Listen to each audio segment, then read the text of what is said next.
বিরাট এক লবণাক্ত সমুদ্রের তীরে ছোট্ট একটা গ্রাম ছিল। সেই গ্রামের মানুষগুলো কোনোদিনও আলোর মুখ চোখে দেখেনি।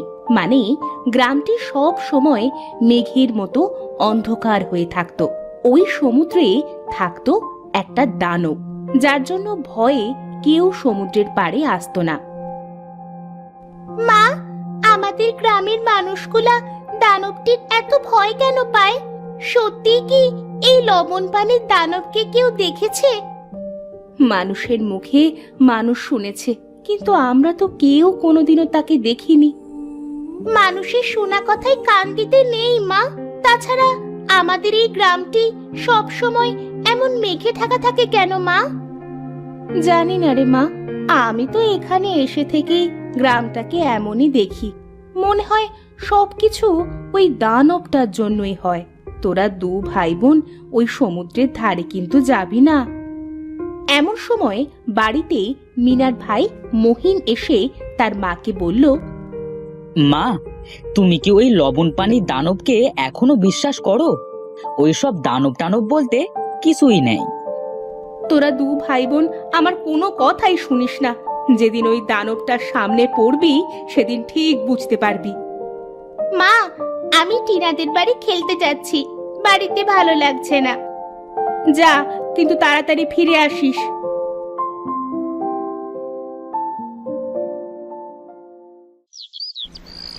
মিনা টিনাদের বাড়ি যাওয়ার কথা বলে সেই সমুদ্রের পাড়ে গেল। সেখানে একটা পাথরের উপরে বসে পানির দিকে তাকিয়ে জোরে জোরে বলল, এই সমুদ্রের দানব, তুমি কি সত্যি আছো? মানুষে তোমায় এত ভয় কেন পায়? আমার সাথে কি তুমি কথা বলবে? মিনা এত ডাকার পরেও সমুদ্রটা খুব ঠান্ডা ছিল, তার কোনো কথার উত্তর দিল না। সেদিন মিনা বাড়ি ফিরে আসলো।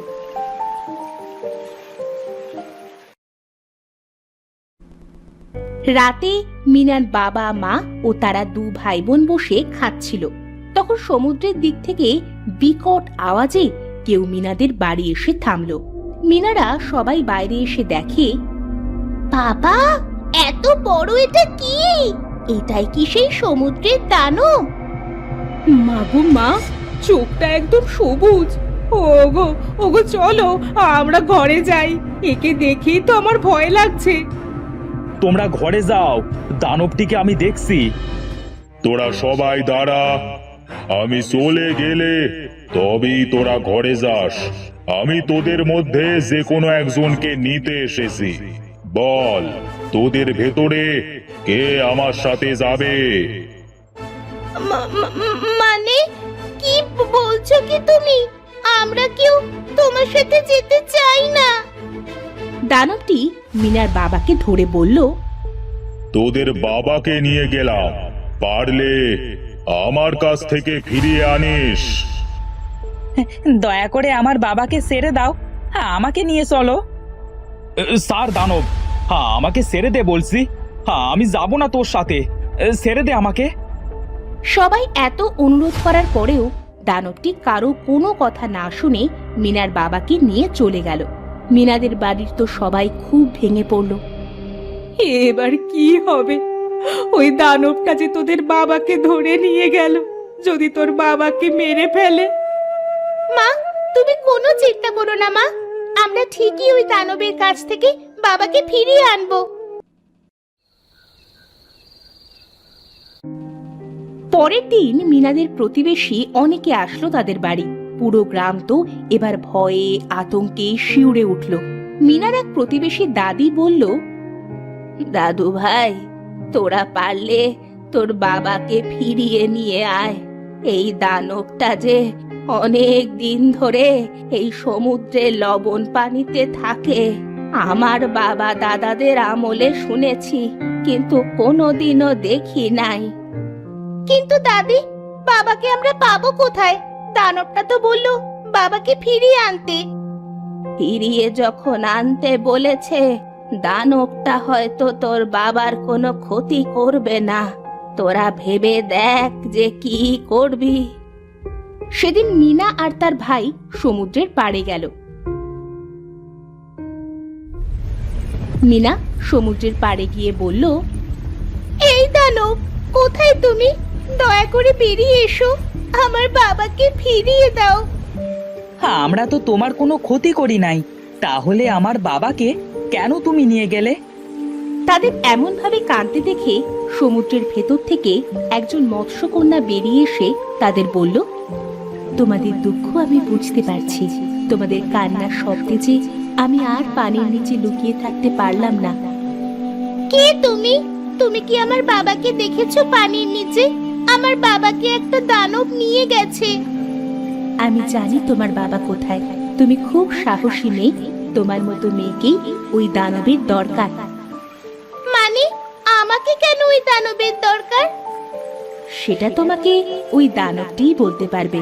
তবে কাল পূর্ণিমার রাত, তার আগেই তোমার বাবাকে সেখান থেকে আনতে হবে। তাহলে তুই যাস না বোন, দানবটি যদি তোকে মেরে ফেলে আমি বাবাকে নিয়ে আসবো। না, ও তোমাকে মারবে না। কাল সমুদ্রের পাড়ে মিনা এসে দানবকে ডেকেছিল, তাই তো দানবটি মিনাকেই পছন্দ করেছে। তাহলে আমাকে এখন কি করতে হবে?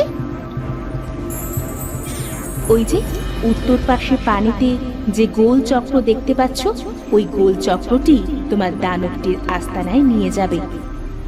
তোমাকে ধন্যবাদ মৎস্যকন্যা, দানবটির খোঁজ দেওয়ার জন্য।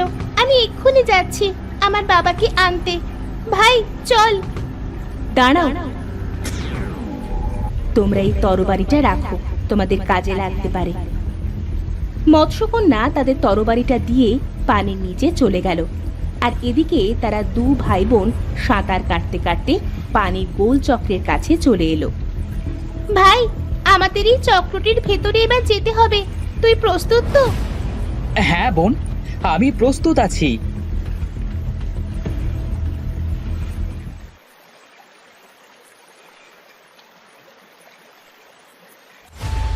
চক্রটি তাদের ঘোরাতে ঘোরাতে গুহার সামনে ফেললো। আহ, কি ব্যথা পেলাম। এটা কি সেই গুহা নাকি? মনে তো হচ্ছে এই সেই গুহা। চল ভেতরে গিয়ে দেখি বোন।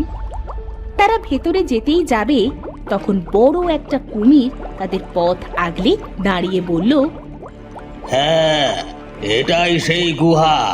তবে তোরা ভেতরে যেতে পারবি না, যাবি তো আমার পেটে। বোন পিছিয়ে আয়। দাঁড়া ভাই, আগে দেখি এই তরবারিটা কোনো কাজে দেয় কিনা। তরবারিটা দিয়ে কুমিরটিকে আঘাত করার সাথে সাথেই কুমিরটা উধাও হয়ে যায়। দেখেছিস ভাইয়া, এটা একটা মায়া ছিল, ঠিক ওই দানবটির কাজ এটা। হ্যাঁ বোন, চল এবার ভেতরে যাই, না জানি বাবা কি অবস্থায় আছে। তারা দুজন গুহার ভেতরে প্রবেশ করলো। সেখানে গিয়ে দেখলো তার বাবা একটা খাঁচায় বন্দি, আর দানবটি পাশেই আছে। তারা দু ভাই বোন দৌড়ে যখন তাদের বাবার কাছে যেতে গেল, তখন সামনে একটা দেয়াল পড়লো। বোন, বাবা কোথায় গেল? আর এই দেওয়ালটাই বা কোথা থেকে আসলো? দাঁড়া ভাই, এই তরবারিটা আবার ব্যবহার করে দেখি কোনো কাজ দেয় কিনা। মিনা তরবারিটা দিয়ে দেয়ালে আঘাত করার সাথেই দেয়ালটি উধাও হয়ে গেল। বোন, এটাও মায়া ছিল। ওই দেখ বাবা, চল বাবার কাছে যাই। হঠাৎ মিনার চোখ যায় দানবটির ওপরে। করুণ চোখে মিনার দিকে তাকিয়ে থাকে। এটা দেখে মিনার দানবটির ওপর খুব মায়া হয়। তুমি আমার দিকে এভাবে তাকিয়ে আছো কেন? আমাকে তুমি কিছু বলবে? আমি এতদিন তোমার অপেক্ষাতেই ছিলাম। সেদিন যখন আমাকে সমুদ্রের উপরে ডাকলে, আমি কোনো একটা বাধার কারণে যেতে পারিনি, তাই তোমার বাবার অছিলায় তোমাকে এখানে এনেছি। কিন্তু কেন? আমাকে তোমার কি দরকার? আমি শপথ করেছিলাম, যে আমাকে তোমাদের গ্রাম থেকে সাহস করে ডাকবে, আমি তাকেই এই মূল্যবান করুণার মুক্তটি দেব। মানে আমরা মুক্ত নিয়ে কি করব? তোমাদের গ্রামটি অন্ধকারে ঘেরা। ওই গ্রামের আলো এই করুণার মুক্তার ভেতরে বন্দী। কিন্তু দুঃখের বিষয়, কেউ কোনোদিনও আমাকে সাহস করে ডাকেনি। আমার কথা তো সবাই জানতো। তোমাকে সবাই ভয় পায়, তাহলে কিভাবে তোমাকে ডাকবে? কিন্তু তোমাকে দেখার খুব ইচ্ছে ছিল আমার, তাই তো আমি তোমাকে ডেকেছিলাম। তোমার মনে অনেক সাহস, তোমাকে অনেক পরীক্ষা করেও দেখেছি। এই করুণার মুক্তটির যোগ্য তুমি। নাও, এটা তোমার কাছে রাখো। কিন্তু এটা দিয়ে আমরা কি করব? এই করুণার মুক্তটি তোমাদের গ্রামে নিয়ে গেলেই গ্রামটি উজ্জ্বল আলোয় উজ্জ্বলিত হয়ে যাবে। তোমাকে ধন্যবাদ দানব, অনেক বড় উপকার করলে তুমি। কাল পূর্ণিমার রাত, আমার 2000 বছর পূর্ণ হবে। কাল থেকে এই করুণার মুক্তটি আমার কাছে আর রাখতে পারবো না, তাই তোমাদের জিনিস তোমাদের কাছে ফিরিয়ে দিলাম। এবার তাহলে আমার বাবাকে নিয়ে যাই। হ্যাঁ, তোমরা এবার মুক্ত, এবার তোমরা আসতে পারো।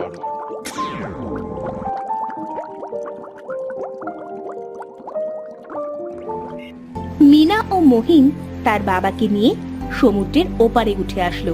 করুণার মুক্তটি ওপরে আসার সাথেই গ্রামটি সূর্যের আলোয় ঝলমলে হয়ে উঠল। মিনার মা ও গ্রামবাসীরা আনন্দে তাদের কাছে এগিয়ে এসে জিজ্ঞাসা করলো, মারে, তোরা সমুদ্র থেকে উঠে আসার পরে গ্রামটা এমন আলোকিত হলো কিভাবে? মা জানো, ওই দানবটি খুব ভালো। তখন মিনা গ্রামবাসীদের কাছে দানবটির সব কথা খুলে বলল। সব শুনে গ্রামবাসীরা খুব খুশি হলো। এরপর থেকে দানবটিকে সমুদ্রে দেখলেও কেউ আর ভয় পেত না। এভাবেই গ্রামের সবাই সুখে শান্তিতে বাস করতে লাগলো।